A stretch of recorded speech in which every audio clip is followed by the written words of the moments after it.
Assalamualaikum warahmatullahi wabarakatuh. Perkenalkan, nama saya Eka Faizatul Rahimah dari Prodi Ilmu Komputer.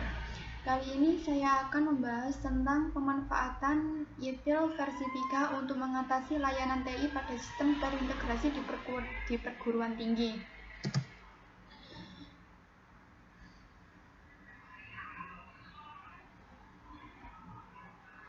Ada beberapa hal yang saya bahas kali ini. Yang pertama, pengertian ITIL.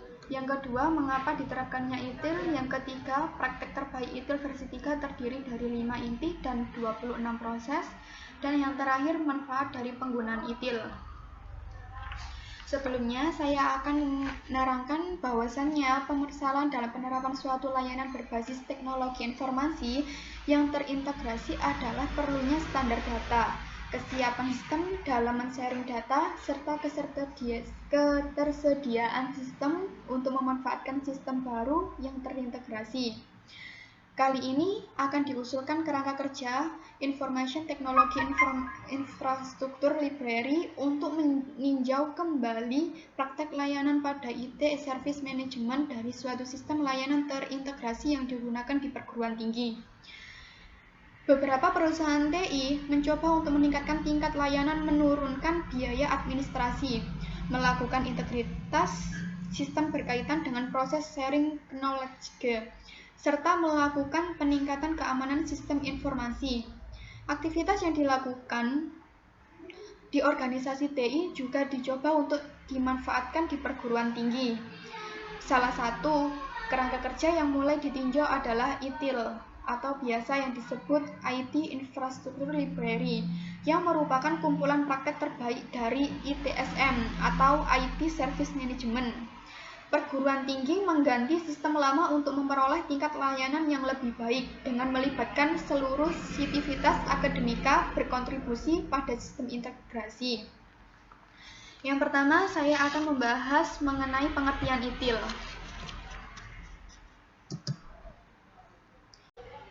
Sebelumnya, apa sih yang dimaksud dengan Information Technology Infrastructure Library?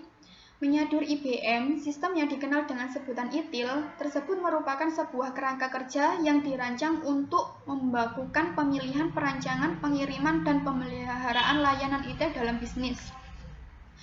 Tujuan sistem ini adalah untuk meningkatkan efisiensi dan mencapai pemberian layanan yang telah diprediksi oleh perusahaan. Kerangka kerja ITIL memungkinkan administrator database untuk menjadi mitra layanan bisnis dan bukan hanya sebagai dukungan back-end saja. Panduan dan praktik terbaik ITIL menyelaraskan tindakan dan pengeluaran Departemen IT dengan kebutuhan bisnis.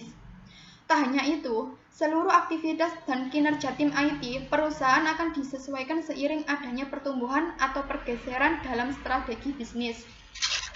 Di sini, saya mencantumkan ada dua pengertian ITIL dari sumber yang berbeda.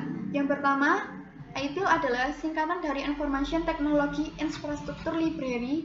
ITIL merupakan serangkaian best practice yang digunakan untuk memberikan layanan IT yang dalam menstandarkan pemilihan, perancangan, pengantaran, dan dukungan layanan IT untuk memaksimalkan efisiensi dan mempertahankan tingkat layanan yang dapat diprediksi.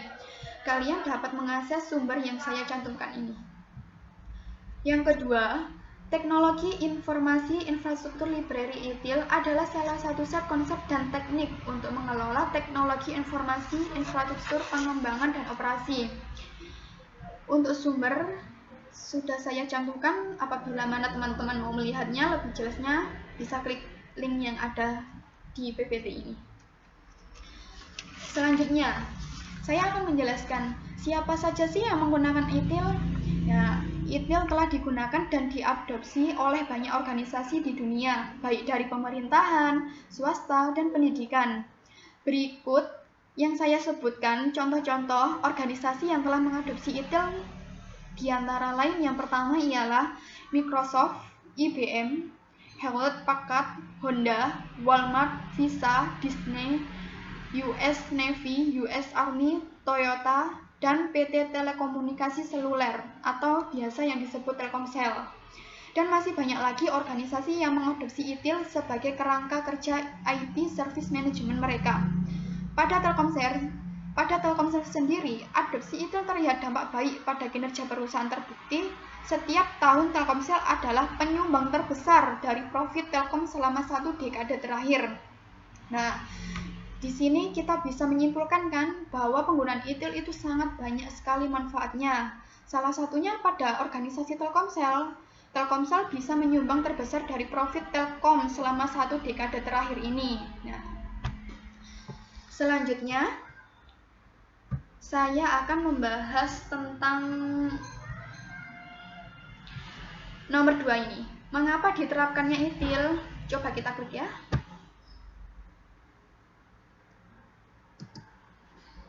Nah, mengapa sih diterapkannya ITIL? Kalian harus tahu.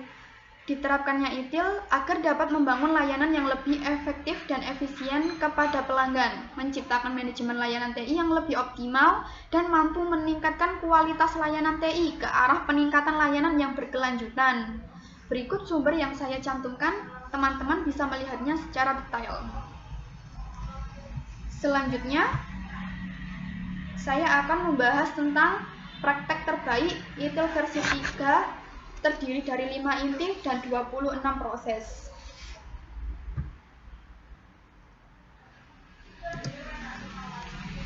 Pengembangan ITIL adalah Office of Government Commerce atau disebut OGC. Mereka mendefinisikan ITIL sebagai kumpulan praktek terbaik yang menjadi panduan bagi ITSM. ITIL sendiri sudah mengalami 2 kali revisi. Versi 2 diluncurkan pada tahun 2000 dan versi 3 pada tahun 2007. Berikut adalah praktek terbaik ITIL versi 3 terdiri dari 5 inti dan 26 proses. Yang pertama ada service strategi atau SS. Service strategi atau SS itu yang membantu organisasi TI menciptakan keselarasan antara strategi TI dan bisnis guna meningkatkan dan mengembangkan layanan sepanjang waktu sebagai aset strategis. Proses yang terlibat pada inti ini adalah strategi generation, portfolio management, demand management, financial management. Dan selanjutnya yang nomor 2 ini ada service design atau SD. Service design ini yang menyediakan praktek terbaik untuk perancangan layanan dan proses TI, atau dapat dikatakan yang merancang blueprint dari semua layanan. Proses yang terlibat pada inti ini adalah availability management, catalog management, IT service continuity management, service level management, capacity management, information security management, dan supplier management. Untuk selanjutnya nomor 3 ini service transition atau biasa disebut ST yang memberikan gambaran bagaimana organisasi TI dapat menghantarkan layanan terbaik yang diperlukan oleh pengguna dan mengatur transisi dari layanan baru. Layanan modifikasi pada proses TI dapat juga diartikan sebagai jembatan antara service design dengan service operation. Proses yang terlibat pada inti ini adalah asset and configuration management, transition planning and support, change management, knowledge management, evaluation management, service validation and management, and testing. Nah, untuk selanjutnya nomor 4, service operation atau yang bisa disebut SO, yang menyediakan metodologi dari penghantaran efektif ke konsistenan tingkat layanan pada pengguna. Proses yang terlibat pada inti adalah event management, incident management, request fulfillment, access management, problem management. Dan yang terakhir, kita dapat melihat di sini saya cantumkan consumer service improvement, yang dimana menawarkan praktek terbaik untuk mengantisipasi kebutuhan end user dan membuat perubahan layanan yang sesuai sepanjang waktu. Proses yang terlibat inti ini adalah service improvement, reporting management, measurement management. Nah, sudah tahu kan kalian ada 5 inti dan 26 proses. Yang saya sebutkan di sini ada 5 inti yang telah saya jelaskan. Untuk selanjutnya saya akan menjelaskan mengenai manfaat dari penggunaan ITIL. Mari kita klik sama-sama. Apa saja sih manfaat penggunaan ITIL? Apa kalian tahu? Ya, mari kita baca bersama-sama. Yang pertama ada meningkatkan availabilitas, reliabilitas, keamanan layanan sistem informasi. Yang kedua, memudahkan pengawasan dokumen dan membentuk komunikasi peranan dan tanggung jawab. Yang nomor tiga, optimasi para sarana dan mengantisipasi perubahan keperluan bisnis, mengurangi TCO atau total owner's cost. Ya, dari sini kita bisa melihat ada banyak sekali manfaat dari penggunaan ITIL. Jadi, kesimpulannya, permasalahan sistem terintegrasi pada perguruan tinggi dapat dipetakan menggunakan IT Service Management dengan prioritas pada 8 proses dari ITIL. Berdasarkan nilai KPI kurang lebih 40% terdapat 4 proses manajemen layanan yang harus diperbaiki. Sekian presentasi dari saya. Apabila ada kurang lebihnya, mohon maaf. Bila kurang jelas, silahkan komen dan jangan lupa subscribe. Wabillahi taufiq wal hidayah. Wassalamualaikum warahmatullahi wabarakatuh.